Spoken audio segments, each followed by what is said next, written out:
Murder case in Espoo, 48-year-old woman found dead. New mobile phone policy in Tampere schools. Thai workers permitted to work in Finland. Organized crime groups drug operations in Finland. The Länsi-Uusimaa police are investigating a murder case in Espoo, where a 48-year-old woman was found dead in her apartment in the Mikkeli area on July 29. The victim was a resident of the apartment. Currently, the police have arrested a man in his 60s, who is a suspect in the case. According to Chief Inspector Yanasari, the arrested person and the victim were acquainted. The investigation, including interviews and scene examinations, is ongoing. The initial report about the case was received from an emergency call made by a citizen.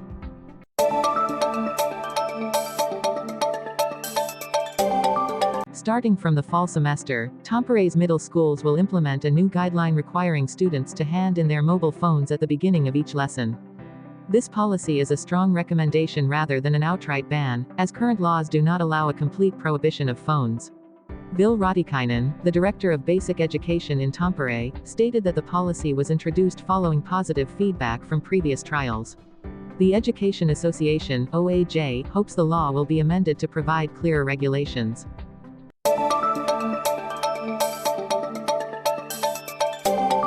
Labour Minister Arto Satonen announced that Thailand has agreed to issue temporary exit permits for approximately 900 berry pickers to work in Finland.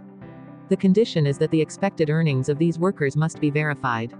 Satonen discussed this issue with Thailand's Labour Minister Phiphat Ratchakitprakarn. According to Satonen, Finnish authorities have been working to improve working conditions in the berry picking industry.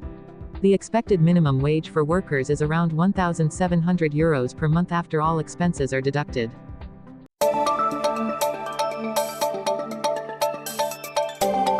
An organized crime group led by Polish nationals has been investigated for drug trafficking in Finland and other European countries.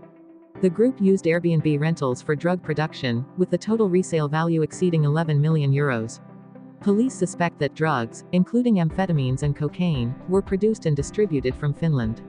The case is currently being prepared for prosecution. Several suspects have been arrested, including the group leader and his Finnish girlfriend.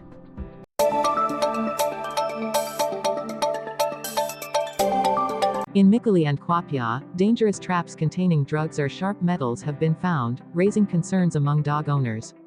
Ilkka Nurmi, a resident of Mikkeli, reported finding sausages containing drugs along his dog's walking route. Recently, traps containing metal hooks have appeared in the Siekkila and Lemmaskylä areas. In Kuopio, traps containing staples were found in the Puijonlaakso area. The police are investigating these incidents as crimes against animals, which could result in up to 2 years of imprisonment. Residents are advised to report any sightings of such traps immediately.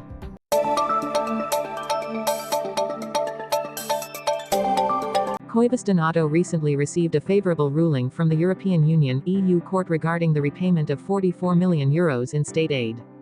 This sum was previously claimed back from the company after it acquired Helsingin Bussiliikenne Oy from the city of Helsinki. In 2019, the EU Commission deemed the city's loans to the transport company illegal and demanded repayment.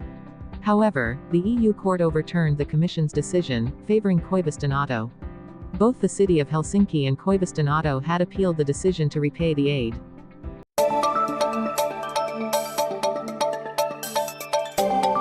Despite facing economic challenges, the Director General of the Confederation of Finnish Industries, EK Sami Pikarinen, believes the situation is improving. Recent figures show that business confidence has risen, signaling a positive trend. However, consumers remain concerned about the economic outlook.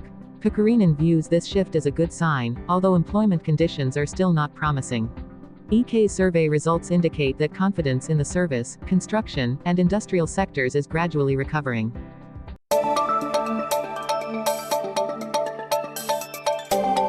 At Sorja Summer Camp in Sastamala, participants are only allowed to use their phones once a day, typically after lunch, for about 10 to 30 minutes. Many attendees admitted that it was challenging at first to be without their phones, but they later felt liberated from the phone prison. Kaisa Helensalo, 13, said the camp's activities were so engaging that she forgot about her phone. Mikko Makinen, 16, admitted to being addicted to his phone and expressed a desire to use it less. Psychologists suggest that phone addiction can be similar to substance addiction and may require intervention from healthcare professionals.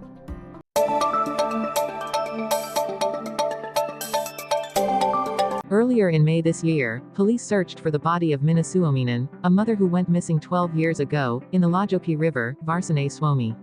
Despite their efforts, no trace of Suominen was found. Police believe she was murdered in January 2012 and her body was hidden in nearby waters. A witness provided information about the burial site, but details were unclear. The investigation is awaiting final results before proceeding to trial.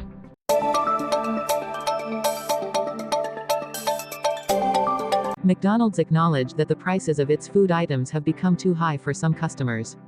CEO Chris Kempczinski noted that the company's food prices in the U.S. have doubled over the past 10 years, outpacing the Consumer Price Index growth. Although McDonald's global revenue declined in the second quarter of this year compared to the same period last year, the company still achieved a profit of around €1.87 billion. To address criticism and attract low-income customers, McDonald's is running discount promotions. In France, boycotts related to the Gaza conflict and price competition in China have affected the company's sales.